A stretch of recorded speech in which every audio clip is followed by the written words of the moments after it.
بسم الله الرحمن الرحيم. إن الحمد لله نحمده ونستعينه ونستغفره ونستهديه ونعوذ بالله تعالى من شرور أنفسنا ومن سيئات أعمالنا.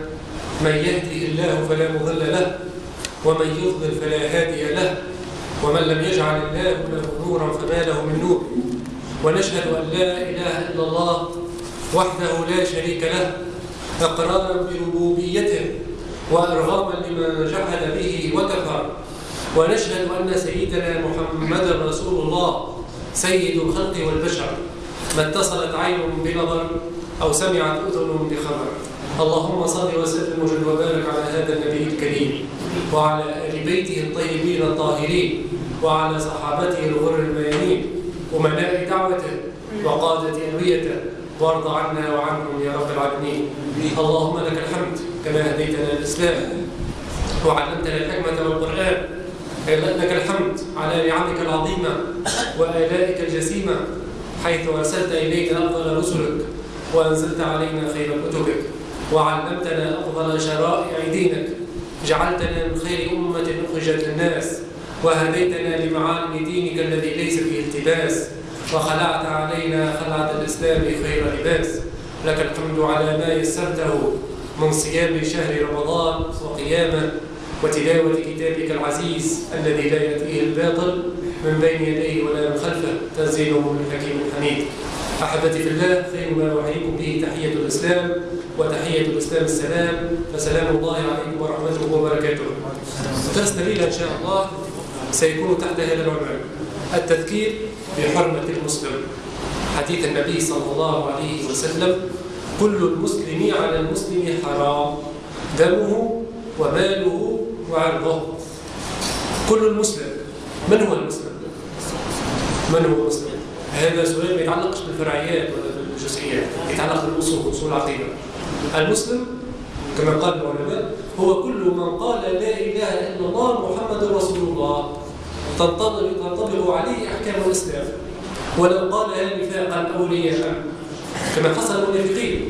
فالرسول عليه: إذا جاءك المنافقون قالوا نشهد إنك لرسول الله والله يعلم إنك لرسوله والله يشهد إن المنافقين لكاذبون. فالمنافقون هم مؤمنون في الظاهر كفار في الباطن، ومع ذلك قرر الإسلام إجراء كامل الأحكام الشرعية عليهم، يعاملون كالمسلمين. فالمسلم هو كل من قال لا إله إلا الله محمد رسول الله. كل المسلم على المسلم حرام. هنا حرام مش مقصود بالأحكام الشرعية الخمسة: حلال وحرام ومكروه ومندوب ومستحب وجائز. كل هنا حرام يعني ممنوع. خطر أحمد ممنوع الاقتراب، كقوله تعالى: وحرام على قرية أهلكناها إنهم لا يرجعون. أي هذا مستحيل غير ممكن. كل المسلم على المسلم حرام، ثلاث أحواج ممنوع الاقتراب منها: دمه وماله وعرضه. دمه يعني حرمة القتل، حرمة الدماء. وماله لا يحل مال مسلما إلا عن طيب نفس منه. وعرضه هي نحاول إن شاء الله نتحدثوا عليها الليلة: العرض. وفي الحديث: إن من أربى الربا، يعني من أشد أنواع الربا، الاستطالة على عرض المسلم، التطاول عليه. العرض كما يعرف العلماء هو كل ما يتعلق بشرف الإنسان وكرامته وسمعته واسمه، سواء فيما يخصه شخصيا أو في عائلته أو في أقاربه أو في كل من يعز عليه. هذا هو العرض. وقد احتاط الإسلام الأعراض، فلا يجوز أن تتناول بالسوء أبدا. ولهذا حرم الإسلام الغيبة. في الحديث الصحيح عن النبي صلى الله عليه وسلم أنه سأل أصحابه: أتدرون ما الغيبة؟ قالوا: الله ورسوله أعلم. قال: ذكرك أخاك بما يكره. قال: رأيت أن كان في أخي ما أقول؟ قال: إن كان فيه ما تقول فقد اختبته، وأن لم يكن فيه فقد مهنته. فالغيبة فيها زوز الكلام: تحكي على إنسان في مجلس، إنسان يكون غيب، وتحكي فيه في حاجة ما يحبهاش ولا ما تعجبوش، فماشي زوز أحواج هنا وقعنا في الغيبة، وهي من كبائر الذنوب وهي محرمة بإجماع العلماء. وفي حديث آخر: يا معشر من آمن بلسانه ولم يدخل الإيمان قلبه لا تغتابوا المسلمين ولا تتبعوا تتبعوا عوراتهم. فمن تتبع العورة هنا المقصود بها الأخطاء والزلات والعثرات، لأن يعني بعض الناس عنده اختصاص بده يفتش على الغلط باش ياخذها ويبدا ينشرها بين العباد. بعض الناس كذوبان يقع كل على نشر والعياذ بالله. لا تتبعوا عورات المسلمين، فمن تتبع عورة أخيه تتبع الله عورته، ومن تتبع الله عورته فضحه الله ولو في جوف بيته. والغيبة أخواني من أسباب عدم القدر. لما أسري بالنبي صلى الله عليه وسلم مر على أناس لهم أظافر من نحاس يخمشون بها وجوههم وصدورهم. قلت من هؤلاء يا جبريل؟ قال هؤلاء الذين يقعون في أعراض الناس ويأكلون لحومهم. فالغيبة محرمة وهي من أسباب عدم القدر، لكن قال العلماء الغيبة تجوز في مصلحة. إذا عندنا غرض شرعي صحيح لا يمكن الوصول به إلا عن طريق الغيبة، هنا تصبح جائزة استثناء. مثلا التظلم، يجوز للإنسان للمظلوم أن يذهب للسلطان أو للقاضي أو من عنده قدرة على أخذ الحق له، يقول له ظلمني فلان وظلمني أبي، ما سبيلي للخلاص. فهذه غيبة تجوز.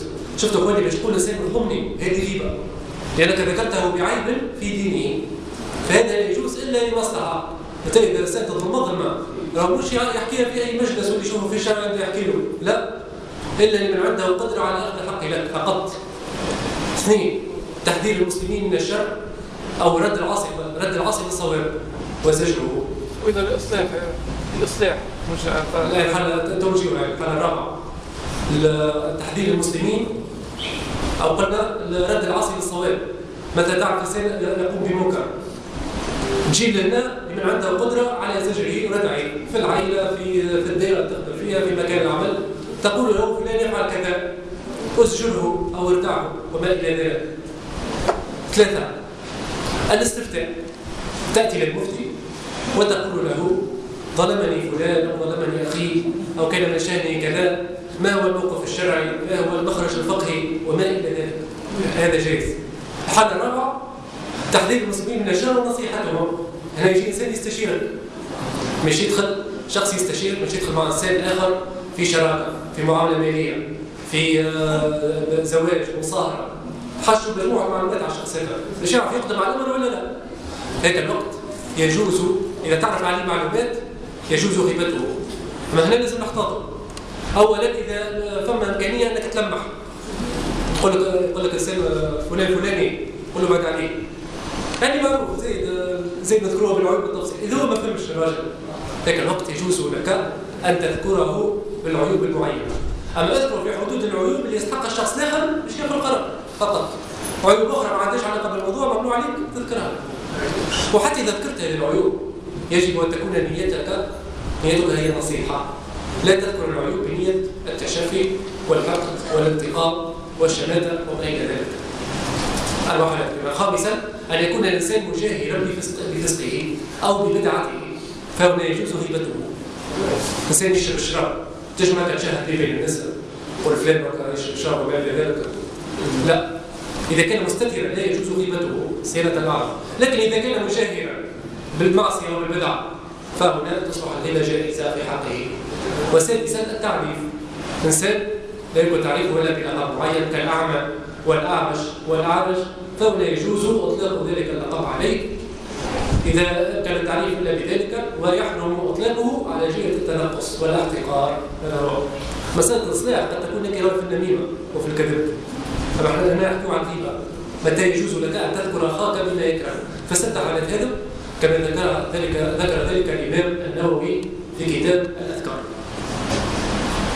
وينبغي لمن سمع غيبة أن يردها ويسجر قائلها. تكون في مجلس تسمع غيبة، هنا إذا عندك قدرة وتكون عندك كلمة مسموعة في المجلس، قل له أخوي العزيز يبارك فيك جزاكم الله خيرا، فك علينا من جدال العباد، أعطينا خلينا تكون مجالسنا إسلامية وما إلى ذلك، وتقول له مجموعة أحاديث، وهذا ما ينبغي للمسلم.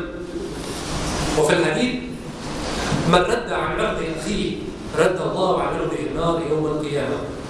وفي حديث آخر ما من امرئ ينصر امرئا مسلما في موضع ينتقص فيه من حرمته وينتهك فيه من عرضه إلا نصره الله في مواطن يحب فيها نصرته. وما من امرئ يخذل امرئا مسلما في موضع ينتقص فيه من حرمته وينتهك فيه من عرضه إلا خذله الله في مواطن يحب فيها نصرته. وفي حديث آخر: من حمى مؤمنا من منافق يغتابه بعث الله له ملكا يحمي لحمه عن النار يوم القيامة. من رمى مسلما بشيء يريد شينه به حبسه الله على جسر جهنم حتى يخرج مما قال. فهذا كله احتياطا لأعراض المسلمين وحرمتهم. قلنا تحريم الغيبة، كذلك تحريم السخرية والاستهزاء، الاستخفاف بالشكل أو بالخلطة وما إلى ذلك. يا أيها الذين آمنوا لا يسخر قوم من قوم عسى أن يكونوا خيرا منهم ولا نساء من نساء عسى أن يكون خيرا منهن ولا تلمزوا أنفسكم. تلمزوا، شنو اللمس؟ اللمس هو الطعن. المؤمن لا بالطعان ولا اللعان ولا الفاحش ولا البذيء. الطعن الحكم الجائر على الإنسان وقت الإنسان ما عندوش عدل في تقييم الأشخاص. الإنسان مش تحاسبه كما خذيت معي الاعتبار السيئات خذ كذلك معي الاعتبار الحسنات. هذا هو العدل. يا أيها الذين آمنوا كونوا قوامين لله شهداء بالقسط ولا يجرمنكم شنآن قوم على ألا تعدلوا اعدلوا هو أقرب للتقوى. وبصفة عامة على الإنسان أن يحفظ لسانه كما قلنا. هذا السخرية واللمس والغيبة كلها في إطار حفظ اللسان. من كان يؤمن بالله واليوم الآخر فليقل خيرا أو ليصمت. لا تكثر الكلام بغير ذكر الله فإن كثرة الكلام بغير ذكر الله أسود بالقلب وأن أبعد الناس من الله القلب القاسي. إذا أصبح ابن آدم كل الأعضاء تكفر اللسان أي تدل له وتخضع. تقول يا أيها اللسان اتق الله فينا فإن استقمت استقمنا وإن اعوججنا اعوججنا. وفي حديث آخر: من يضمن لي ما بين يديه وما بين رجليه أضمن له الجنة. وفي حديث آخر: إن العبد لا يتكلم بالكلمة من سخط الله لا يلقي لها بال تهوي به في نار جهنم. وأن العبد لا يتكلم بالكلمة من رضوان الله لا يلقي لها بال يرفعه الله بها درجات. ومن حرمة المسلم كذلك تحريم إدخال الحزن عليه. تحريم إدخال الحزن عليه. الحديث: لا يتناجى اثنان دون ثالث فإن ذلك يحزنه. ثلاثة من الناس مثلا في مجلس يقوموا زوج من الناس يتشاروا ما بيناتهم سرا والثالث ما يسمعهمش. هذا منهي عنه في الإسلام لأنه سيدخل الحزن في قلب ذلك الشخص. خاطر ما يمشي في بالهم أنكم تحكيوا في أمور شخصية، يمشي في بالهم أنكم تتآمروا عليه وهذا مما يحزنه. إنما النجوى يعني التحادث سرا إنما النجوى من الشيطان ليحزن الذين آمنوا وليس بضارهم شيئا إلا بإذن الله. وبصفة عامة الاهتمام بنفسية المسلم وشعوره هذا رغبة كبير في الدين. أنك فوق المؤمن ما تدخلش عليه الحزن، ما تخليش في موقف محرج، ما تخليش يشعر بالخجل، ما تخليش في مأزق حتى من الناحية المادية وكذلك من الناحية المعنوية ومن الناحية النفسية. حتى في طريقة التعامل مع الأخطاء فما قواعد معينة. ناخذ مثال سيدنا يوسف مع الأخوة بتاعه. أخوة سيدنا يوسف الذين خططوا لقتله ورموه في بئر مهجورة وحسدوه. وفي آخر قصة يقول ربي على سيدنا يوسف قال: هذا تأويل رؤياي من قبل. يعني تفسير الأحلام، تفسير الرؤيا. هذا تأويل رؤياي من قبل قد جعلها ربي حقا وقد أحسن بي إذا أخرجني من السجن. ما قالش من الجب من البئر مع أنه صحيح ربي من عليه وخرجه من البئر. أما ما ذكرش الكلمة هذه باش ما يشعرش باش ما يخليش اخوانه يشعروا أنهم أخطأوا وأنهم أصبحوا خجلين. لا، أحسن بي إذا خرج من السجن وجاء بكم من البدو، جاء بكم من الله عز وجل. ما قالش جئت بكم وأنا تفضلت عليكم وأحسنت إليكم وكان مشاهد ما كنتش الخير اللي أنتم عايشين فيه. هذا كل ما قالوش. وقد أحسن بي إذا خرج من السجن وجاء بكم من البدو من بعد أن نزغ الشيطان بيني وبين أخوتي. خلى الشيطان خش عليه عنده دخل في المسألة مع أن كان مسؤولية منقاط على عاتق الأخوة بتاعه، لكن جعل الشيطان كأنه طرف القضية حتى لا يشعر أخوانه بالخجل. وذلك الأعرابي الذي دخل إلى مسجد النبي صلى الله عليه وسلم وبال فيه فهم الصحابة أن يضربوه ويقعوا به فقال النبي صلى الله عليه وسلم: أرى طريقة التعامل مع الخطأ كيفاش؟ دعوه بالرفق وباللين. يعني ظاهرة العنف كيفاش عالج النبي صلى الله عليه وسلم؟ دعوه وأريقوا على بوله سجلا من ماء فإنما بعثتم ميسرين ولم تبعثوا معسرين. ومن حرمة المسلم كذلك تحريم ترويعه. سافر الصحابة مع النبي صلى الله عليه وسلم فانطلق رجل إلى حبل رجل آخر وقد نام، أخذ حبله ليقضي حاجته، فلما استيقظ الرجل فزع على حبله ولم يجده، فقال النبي صلى الله عليه وسلم لا يحل لمسلم أن يروع مسلما، ترويع المسلم كقتله. هكذا يا إخواني حرمة المؤمن. نضرب مثال ليش المسألة مازال ما يشرحها في ذلك بعض الأخوان. شنو أقول في إنسان دخل المسجد الحرام والناس يطوفون بالكعبة، الكعبة يقول فيها ربي جعل الله الكعبة البيت الحرام قياما للناس والشهر الحرام والهدي والقلائد. بقيام الكعبة تقوم الدنيا وبخرابها تخرب الدنيا. والناس في هذا المشهد الذي تحن إليه عقيدة المؤمنين، والناس بين طائف بالبيت وراكع وساجد وملبي، وهنا يأتي إنسان بالمعول أو بالفأس يريد كسر الكعبة وهدمها. ماذا سيفعل الناس؟ سيصدونه، قد يقتلونه ضربا. هذا يدرى فعل سخيف كبير في عمل الناس، فعل كبير بلا شك. هل تصدقون أخواني أن حرمة المؤمن أعظم من حرمة الكعبة؟ خرج الترمذي في حديث صحيح بينما النبي صلى الله عليه وسلم يطوف بالكعبة إذ نظر إليها وقال ما أعظمك وما أشرفك وما أعظم حرمتك والذي نفس محمد بيده لحرمة قلب المؤمن أعظم عند الله من حرمتك. فأن تكسر قلب أخاك المؤمن أعظم من كسر الكعبة. فحذر يا إخواني أن يقع أحدنا في مثل هذا العظائم أو الجرائم. تكسر قلب أخاك المؤمن بكلمة جارحة، كلمة مؤذية، تخليه في موقف يشعر به بالانتقاص أو الاحتقار، تعطي مثلا تساقطه ما يستحق لهاش، هو من البراء وما إلى ذلك. هذا كل في إطار الحفاظ على حرمة المسلم وحرمة عرضه. كذلك قلنا على المسلم أن يحفظ حرمة أخيه وأن لا يكون عونا لمن ينتهكها، لا يسلمه للعدو. المسلم أخو المسلم لا يظلمه ولا يسلمه. فالمؤمن يحافظ على حرمة أخيه، وإذا قال شكون يحب ينتهكها لكن الوقت يسكت لا عليه أن يدافع عنه. أقل حاجة ما يصدقش ذلك الخبر، وهنا نقصد بهما وسائل الإعلام اللي هي اختصاصها نشر الأكاذيب والأباطيل والأقاويل على المسلمين وخصوصا على الأئمة وعلى الدعاة وعلى الخطباء وعلى المساجد وعلى أهل الدعوة والعلم. هذا شغل الشر. فحذر يا إخواني أن الإنسان لو يصيرش مسلم مصلي حافظ صلاة في الجماعة يشي جريدة ويقرأ فما مقال كامل صفحة كامل يتحدث أو ينتهك عرض أحد العلماء، بعد يجي المسجد بده يحكي به ويصدق تلك الإشاعات. هل هذا معقول؟ هناك قاعدة فقهية في خصوص الإشاعات ونقل الأخبار. القاعدة هي كالتي: يجب التروي والتأني في تصديق الخبر وفي نقله. هذا هو.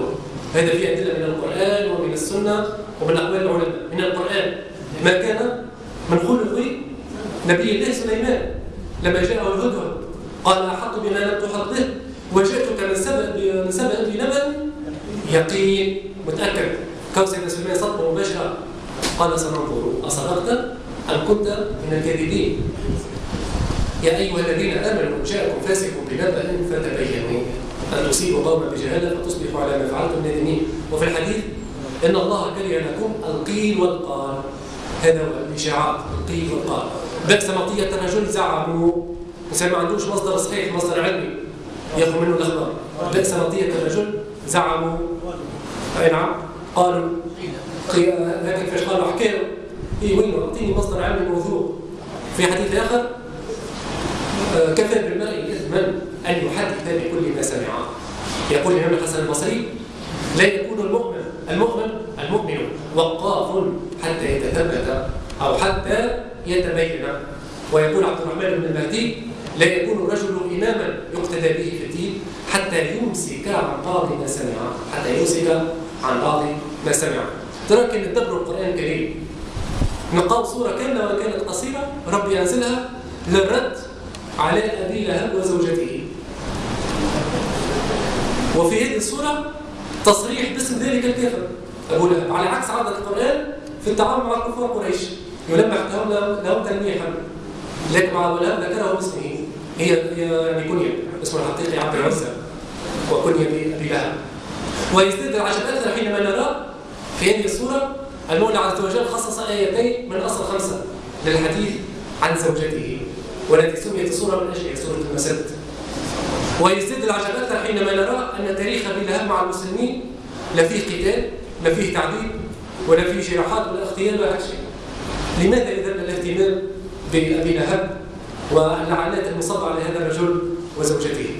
لأنه كان، وهنا نجم نستعمل الألفاظ العصرية ما تتعارض مع الشريعة الإسلامية كامل، إنه كان هذا أبو لهب من الإعلاميين الخطيرين أصحاب الآراء المضللة. هذا ناخذ موقف من الموقف نتاعو منذ فجر الدعوة، منذ بداية الإسلام. قد نزل الوقت انتهى. فأبو لهب من أول موقف من مواقفه لما نزل قول الله تعالى ابن عباس صعد على النبي صلى الله عليه وسلم على الصفاء، نزل قول الله تعالى وأنذر عشيرتك الأقربين. صعد النبي صلى الله عليه وسلم على الصفاء وقال نادى قريش وقال لهم لو أخبرتكم أن خيلا وراء الوادي تريد أن تغير عليكم هل كنتم مصدقين؟ قالوا ما جربنا عليك كذبا. فقام أبو لهب وقال تبا لك سائر اليوم ألهذا جمعتنا؟ فنزل قول الله تعالى تبت يدا أبي لهب وتب ما أغنى عنه ماله وما كسب. فالناس عندها فطرة طيبة، لو كان يسمعوا القرآن والسنة لاهتدى معظمهم. فيأتي هؤلاء العالميون الخطيرون فيزيفون الحق ويخوفون الناس فيقع هناك الصرف عن سبيل الله. وكذلك زوجته لما انقطع الوحي فترة مع النبي صلى الله عليه وسلم ذهبت إليه وقالت له ما أظن إلا أن شيطانك قد قلاك قد أبغضك. فنزل قول الله تعالى والضحى والليل إذا سجى ما ودعك ربك وما قلاك، أي ما أبغضك. ما اكتفتش من هذا، تنشر الخبر في مجتمع قريش قال إن الذي يأتيه شيطان وأنه لم يعد يلقاه، مع أن الذي يأتيه ملك وهو مستمر في لقياه. شو كيفاش كذلك جزء من الخبر وزادت عليه ونقصت وخليته في صورة مشوهة فاجرة حتى يقع مخالطة الرأي العام. لذلك ربي خطبه في القرآن وامرأته حمالة الحطب في جيدها أي في عنقها حبل من مسد. فأخواني علينا أن نكون حذرين يقظين، لأن كثيرا خصوصا في الفترة كثيرا من الأقنعة قد سقطت، وكثيرا من الدسائس قد ظهرت، وكثيرا من المؤامرات قد انكشفت، وأصبح النفاق مكشفا عن اليمن. على الأقل في المدينة المنورة كان المنافقون يبطلون نفاقهم، أما الآن فهم يتشدقون بالنفاق على العلن. نسأل الله أن يسلم بلادنا وسائر بلاد المسلمين. اللهم انصر من نصر الدين واخذل من خذلهم يا قوي يا متين. اللهم مكن الإسلام في تونس خاصة وفي بلاد المسلمين عامة. اللهم ولي علينا خيارنا ولا تولي أمورنا شرارنا. اللهم ولي علينا من يحكم فينا شرعك. اللهم من أراد صحوتنا وعقيدتنا وشريعتنا بسوء فاجعل كيده في نحره واجعل تدميره تدبيرا عليه يا رب العالمين. اللهم انا نشكو اليك خيانة الخائنين وفجور المنافقين وظلم الظالمين. اللهم اتنا في الدنيا حسنة وفي الآخرة حسنة وقنا عذاب النار. اللهم عد علينا رمضان أعواما عديدة وأزمنة مديدة ونحن في صحة وعافية وحياة سعيدة. سبحان ربك رب العزة عما يصفون وسلام على المرسلين والحمد لله رب العالمين. وشكر الله لكم حسن اتصالكم. جعل الله من يستمعون القول فيتبعون أحسنه.